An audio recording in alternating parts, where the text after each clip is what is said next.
Mira esta imagen con calma. No la mires como una foto antigua más. Mírala como si fuera una escena congelada de una operación urbana, porque eso es. Ves una calle abierta como una herida, una zanja larga, profunda, y a ambos lados, gente alineada arriba, observando. Abajo, trabajadores con palas y carretillas, moviendo tierra. Y en la pared de ladrillo, a lo largo de la zanja, aparece algo que no debería estar ahí si solo hablamos de un sótano. Una fila de arcos, repetidos, a escala humana, con proporciones de puertas o ventanas completas. Esa es la primera pregunta que abre este expediente. Si eso es un sótano, ¿por qué se ve como un primer piso? Hoy vamos a hacer una investigación visual. No hace falta creer en nada. Solo hace falta mirar bien y aplicar lógica básica de construcción. Vamos a analizar por qué en tantas ciudades existen ventanas y puertas por debajo del nivel de la calle, por qué muchas quedaron tapadas y qué tipo de intervenciones urbanas pueden producir este patrón. Bienvenido a Operación 1852. Ventanas tapadas, el nivel de calle que cambiaron. Empecemos con lo esencial. En arquitectura, un sótano típico es un espacio utilitario. Almacén, carbón, herramientas, instalaciones. Por eso suele tener ventanas pequeñas, poca altura y casi nada de decoración. La razón es simple. Lo que no se va a ver no se diseña para impresionar. Pero en muchas ciudades y en muchas fotografías antiguas, lo que aparece debajo del suelo no se ve como un espacio utilitario. Se ve como una planta habitable, ventanas altas, arcos bien trazados, repetición simétrica, a veces incluso puertas completas, como si ese nivel hubiese sido, en algún momento, parte activa de la calle. Y si lo fue, entonces el nivel de calle tuvo que estar más abajo. Eso no es una teoría extravagante, es una consecuencia lógica de lo que vemos. Cuando decimos ventanas tapadas, lo decimos literalmente.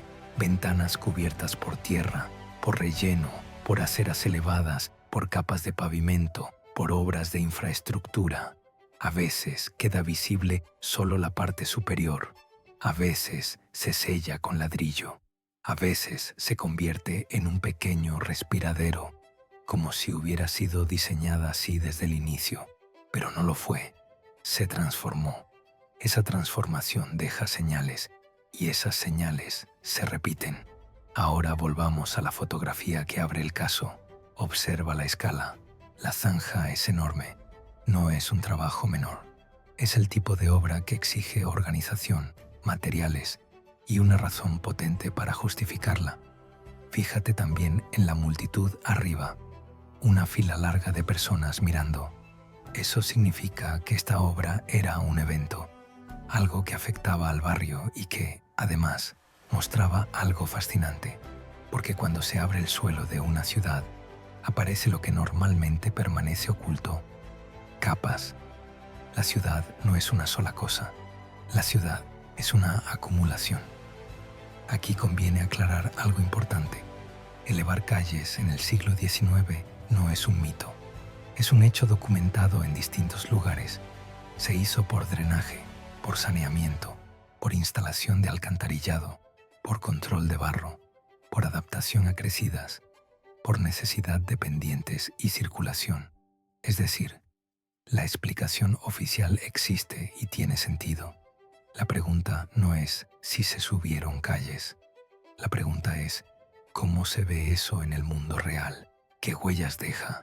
¿Cuánta arquitectura queda atrapada debajo? ¿Y por qué, en algunos edificios, el nivel enterrado parece demasiado noble para ser un simple sótano? Para responder, necesitamos entender el mecanismo. Cuando una ciudad decide elevar una calle, no se hace en un día, se hace por fases.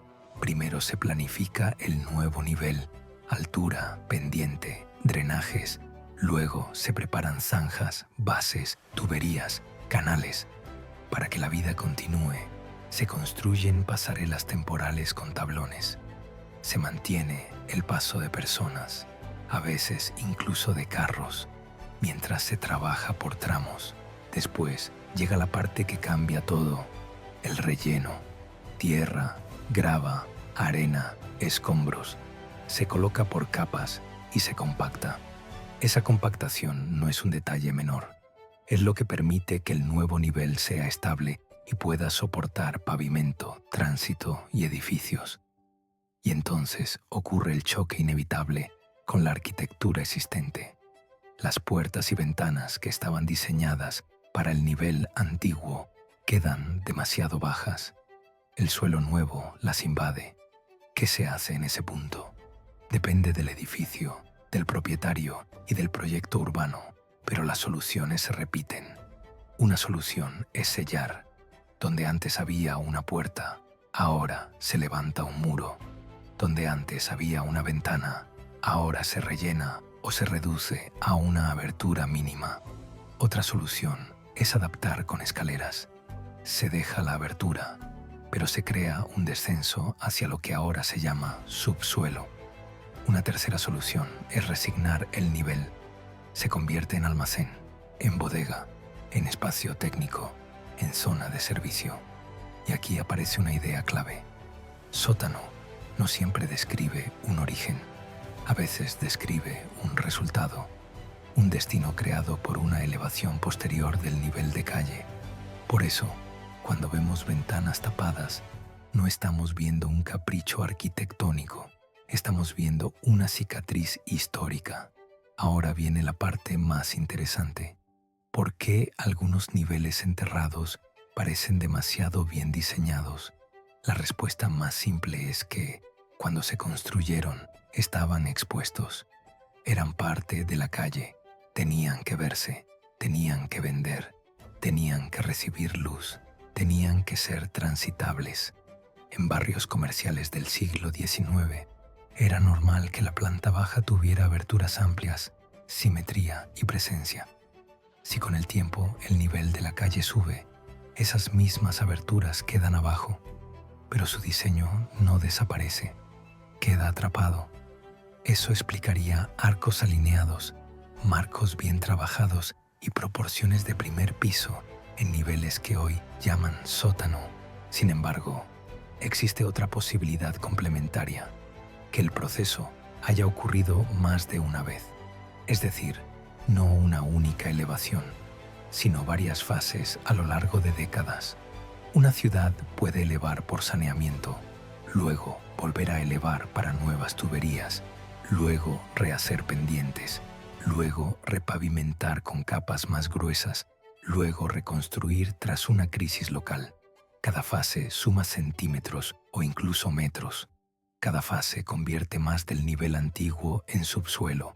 Y así, un edificio que en origen era completamente de calle puede terminar con media planta enterrada o con una planta entera convertida en un nivel inferior. Aquí llegamos a una pregunta inevitable. ¿Por qué es física? El volumen. Cuando elevas una calle, necesitas material, mucho material. La tierra no aparece por arte de magia. Si una calle tiene 10 metros de ancho y 100 metros de largo, y la elevas 1 metro, ya estás hablando de 1000 metros cúbicos de relleno. Y eso es solo una calle corta. Si elevas varias calles, varias manzanas, barrios completos, el volumen se vuelve gigantesco. Eso requiere logística, canteras, transporte, rutas, animales de tiro, mano de obra, planificación, dinero. Requiere también una razón fuerte, un problema real o un impulso de modernización que lo justifique. Por eso, cuando vemos fotografías como esta, no deberíamos pensar qué raro. Deberíamos pensar qué grande fue la intervención para que esto fuera necesario. Y lo más interesante es que esas intervenciones no siempre se recuerdan con claridad. La ciudad se adapta, sigue viviendo, y al cabo de un tiempo, el nuevo nivel parece el único nivel posible. La normalidad camufla la historia. Hoy, Cuando alguien ve una ventana casi enterrada con una reja, suele pensar, ventana de sótano. No lo cuestiona. Si ve una puerta sellada con ladrillo, piensa, una pared vieja. Si ve una escalera que baja a un local, lo llama subsuelo y asume que siempre fue así. Pero la arquitectura tiene memoria y si la miras de cerca, te habla. Hay señales claras que delatan un nivel anterior. La primera señal son arcos enterrados. Un arco de ladrillo no se construye para una rendija mínima. Un arco así indica una abertura importante, pensada para ser usada y vista. La segunda señal son ventanas grandes a ras de suelo. Si la ventana tiene altura de ventana normal, pero está hundida, no nació como ventana de sótano. Fue convertida en ventana de sótano. La tercera señal es el sellado. Muchas veces se nota porque el ladrillo del parche es distinto, el mortero es diferente o la textura cambia. Es como una cicatriz en la fachada. La cuarta señal son las escaleras añadidas que parecen posteriores. A veces cortan molduras, tapan parte de un marco, rompen la simetría original. El edificio fue adaptado a un nivel nuevo, no diseñado así desde cero. La quinta señal es la línea de corte entre dos épocas. La parte inferior puede verse más antigua, más oscura, más trabajada, y la parte superior más renovada o reconfigurada. Esa línea muchas veces coincide con el nivel de calle actual. Ahora volvamos a nuestro caso. Operación 1852. La foto muestra una zanja que expone un nivel inferior con arcos. Eso sugiere un barrio donde el nivel de calle se cambió o se estaba cambiando. El hecho de que haya tantos arcos repetidos indica que no se trata de un edificio aislado. Es una franja urbana, es un patrón de manzana, y eso nos lleva a un concepto útil para entenderlo: la ciudad como capa. Una ciudad no es una pieza sólida, es una acumulación de decisiones, un pavimento encima de otro, un drenaje que obliga a elevar, una obra que modifica la pendiente, un relleno que tapa aberturas, una reforma que abre nuevas puertas más arriba. Si lo piensas, elevar una calle es una forma de enterramiento parcial. No destruyes el pasado, lo cubres y lo conviertes en subsuelo. Y cuando lo conviertes en subsuelo, también cambias su historia. Lo que era visible se vuelve invisible. Lo que era comercio se vuelve almacenamiento. Lo que era cotidiano se vuelve infraestructura. En ese sentido, el progreso no solo construye, también oculta. Y esto nos permite una conclusión prudente, sin exageraciones, basada en lo que vemos. En muchas ciudades del siglo XIX, el nivel de calle fue modificado de manera significativa por proyectos de saneamiento e infraestructura. Ese cambio enterró parcialmente niveles que originalmente eran de uso urbano directo. Las fachadas conservaron su diseño, pero su relación con la calle cambió. Por eso hoy encontramos ventanas y puertas en posiciones que parecen imposibles. Lo que hace que el tema sea fascinante no es que sea sobrenatural, es que es físico. Se puede fotografiar, se puede medir, se puede comparar con mapas, planos y registros. Y aquí aparece otra pieza del rompecabezas: los mapas. Cuando una ciudad cambia de nivel, se actualizan planos y registros, se redibujan calles, se ajustan accesos, se renumeran entradas. Con el tiempo, el nivel anterior queda fuera de la documentación cotidiana, no necesariamente porque alguien quiera ocultarlo, sino porque el sistema siempre se actualiza a la versión vigente. La consecuencia es que, décadas después, buscar cómo era antes se vuelve difícil. Te quedan pistas sueltas, una foto, una puerta sellada, una ventana bajo la acera, una zanja antigua. Pero cuando juntas esas pistas, la imagen se forma sola. Ahora quiero que imagines la experiencia humana, porque esto también importa. Imagina ser un vecino cuando ocurre una elevación de calle. Tu puerta estaba a nivel de calle, tu ventana miraba al tránsito, tu vida estaba alineada con ese suelo. Un día llegan obreros, hacen zanjas, levantan pasarelas. La calle se convierte en obra durante semanas o meses. Hay barro, hay madera, hay ruido. Te prometen que al final será mejor. Menos enfermedad, menos agua estancada, más modernidad. Luego el suelo sube. Suben centímetros, luego más. Un día te das cuenta de que tu ventana está baja. Tu puerta queda abajo. Te abren un acceso nuevo más arriba o te obligan a modificar tu casa. Lo de abajo queda oscuro, húmedo, útil para guardar cosas. Lo de arriba se vuelve la nueva vida y con los años, ese recuerdo se vuelve rutina, se vuelve historia familiar y finalmente se pierde. El edificio, sin embargo, queda y sus arcos quedan y si alguien vuelve a excavar, aparece otra vez esa ciudad inferior por un instante, como en la foto. Por eso, cuando ves una excavación y aparecen puertas debajo, la sensación es tan extraña. Parece que el suelo se comió una parte de la ciudad. Ahora bien, hay un punto importante para no caer en trampas.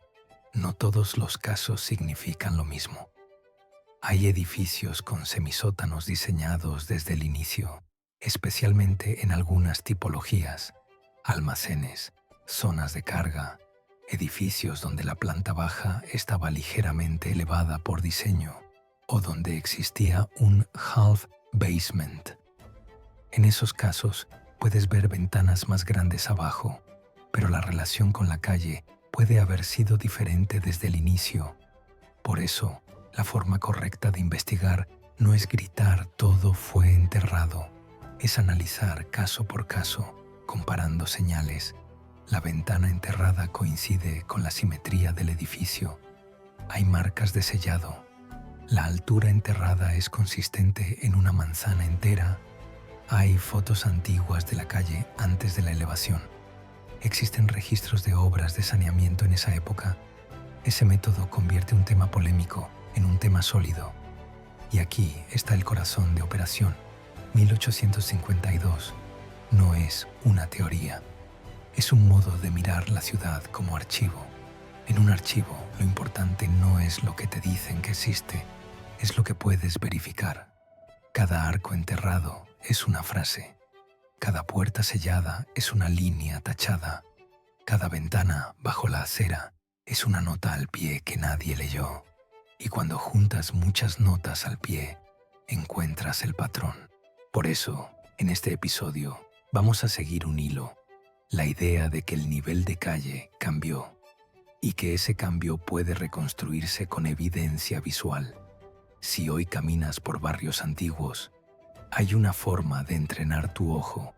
No mires solo fachadas bonitas, mira la base. Mira el primer metro desde el suelo hacia arriba. Ahí están las señales. Fíjate si el ladrillo de abajo es más oscuro o más gastado. Fíjate si hay marcos cortados. Fíjate si hay ventanas que parecen demasiado grandes para ser sótano. Fíjate si hay una línea donde el edificio cambia de material o de estilo. Y si un día ves una puerta que termina en tierra, detente. Porque eso es exactamente el tipo de cosa que este expediente documenta. Ahora vamos a volver a la lógica de la ingeniería por un momento, porque ayuda a entender por qué se repite el patrón. El siglo XIX fue una época de transición, de calles de tierra y barro a calles pavimentadas, de drenajes improvisados a alcantarillado, de crecimiento orgánico a planificación. Muchas ciudades construyeron sobre lo que ya existía, sin borrar completamente lo anterior. En lugar de demoler barrios enteros, adaptaron, sellaron, rellenaron, nivelaron. El resultado es una ciudad con capas, y una ciudad con capas produce un efecto inevitable, la existencia de un abajo que alguna vez fue arriba. Ese es el núcleo de la historia. Ahora, ¿por qué llamar a esto operación? Porque la escala lo merece. Imagina el volumen de relleno. Imagina la cantidad de mano de obra. Imagina la coordinación necesaria para no detener la vida urbana. Imagina los costos. Esto no es una obra pequeña, es una reconfiguración. Y cuando algo así ocurre, cambia más que el suelo. Cambia la economía local, porque los locales y accesos cambian. Cambia el valor de propiedades, porque la entrada ya no es la misma. Cambia la circulación, porque la pendiente se ajusta. Cambia incluso la ventilación y la humedad, porque el nivel inferior queda más enterrado. Y, sin embargo, con el tiempo, la ciudad lo absorbe y sigue.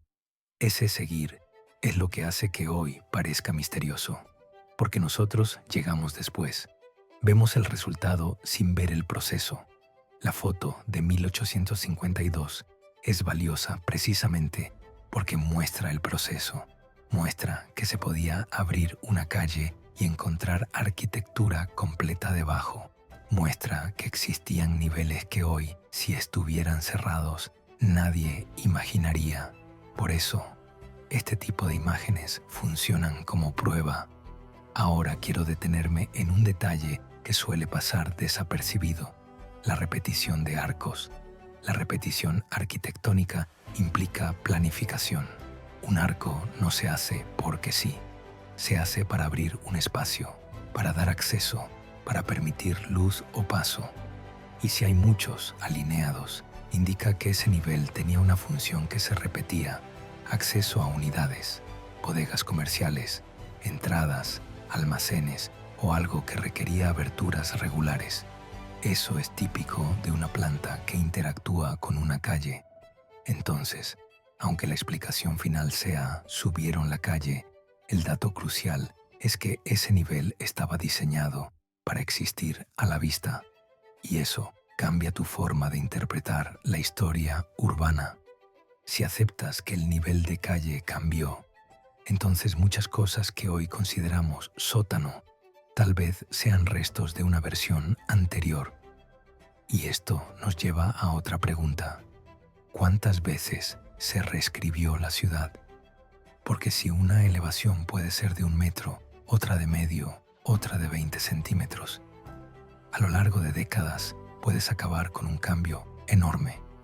A veces, cuando ves una ventana enterrada, no estás viendo una sola elevación, estás viendo el acumulado de muchas, y ese acumulado, con el paso del tiempo, se vuelve invisible en la memoria, pero queda visible en el ladrillo. Ahora voy a darte un modelo mental simple para recordar lo que estamos viendo. Piensa en una ciudad como en un libro con páginas. Cada pavimentación es una página nueva. Cada relleno es una página nueva.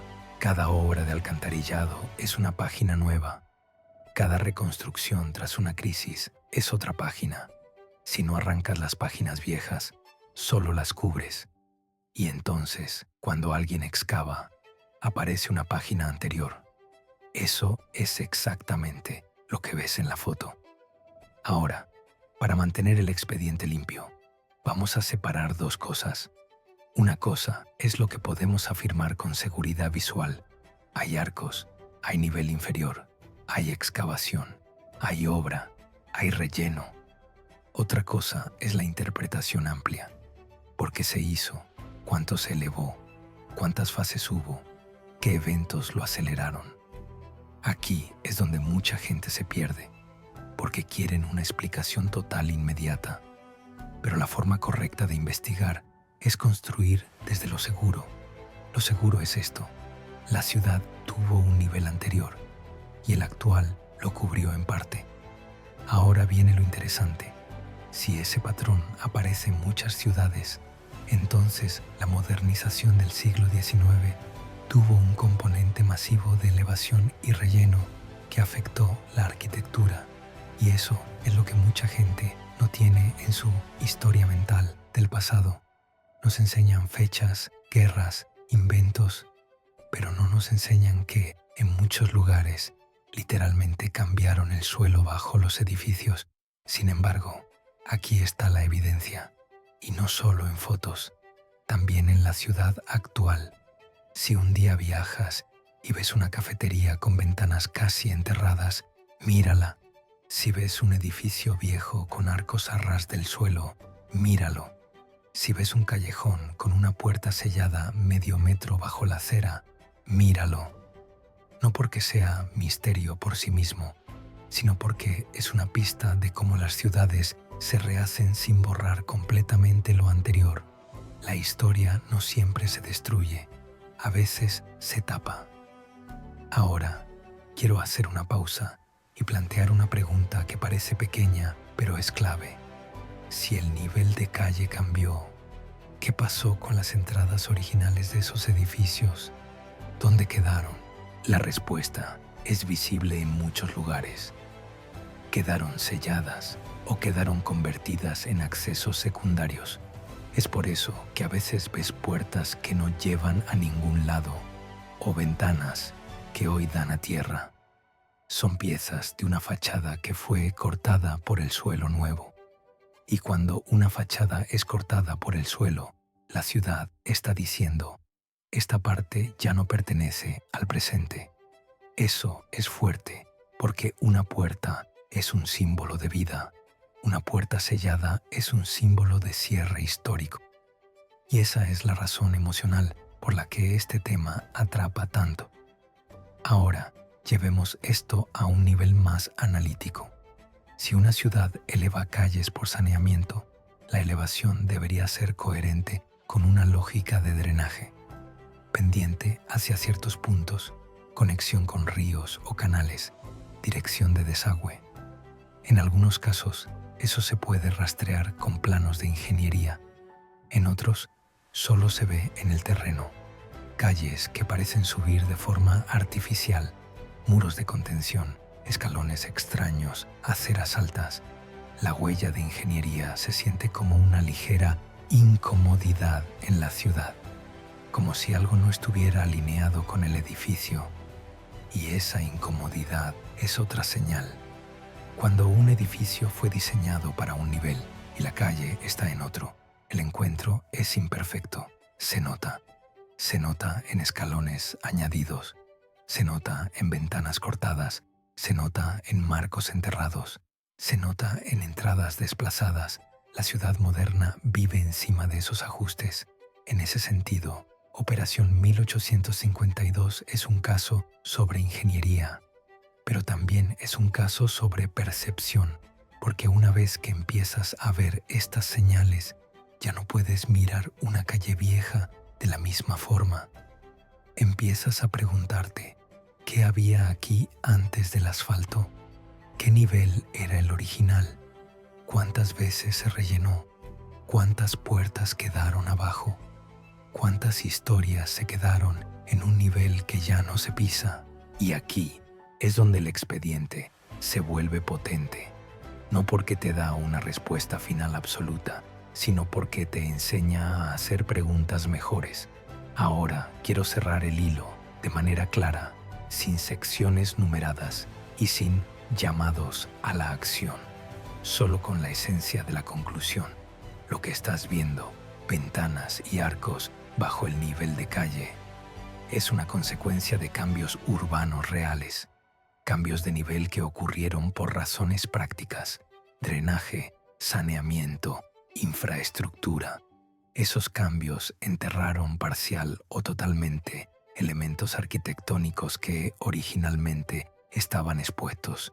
Por eso hoy, cuando una excavación abre el suelo, aparece una fila de aberturas como si hubiera una calle inferior. Y aunque la explicación general sea técnica, el resultado es inquietante. Una ciudad debajo de la ciudad. Porque la imagen de una puerta en la tierra no es solo ingeniería. Es un recordatorio de que el presente está construido encima de capas. Capas de decisiones, de obras, de crisis, de reconstrucciones. Y cuando miras esas capas, entiendes algo. La historia no siempre se ve en monumentos. A veces se ve en el borde de una acera, en un arco enterrado, en una ventana que ya no recibe luz. Operación 1852 es eso, aprender a leer la ciudad como si fuera un archivo físico. un archivo donde el ladrillo guarda la verdad mejor que los relatos. Y en este expediente, la palabra clave es tapadas. No porque sea una palabra dramática, sino porque describe exactamente lo que ocurrió. Lo que estaba abierto a la calle quedó cubierto por el suelo nuevo. Ventanas tapadas, puertas tapadas, niveles tapados. La ciudad cambió de altura. La pregunta entonces ya no es ¿esto existe? La pregunta es ¿cuántas veces ocurrió, en cuántos lugares y cuánto del pasado quedó literalmente debajo de nuestros pies? Eso es Operación 1852. Y cuando vuelvas a ver una ventana a ras del suelo, ya sabrás que no es solo una ventana, es una pista, es una línea del tiempo escrita en ladrillo, es una capa, es un nivel de calle que cambiaron.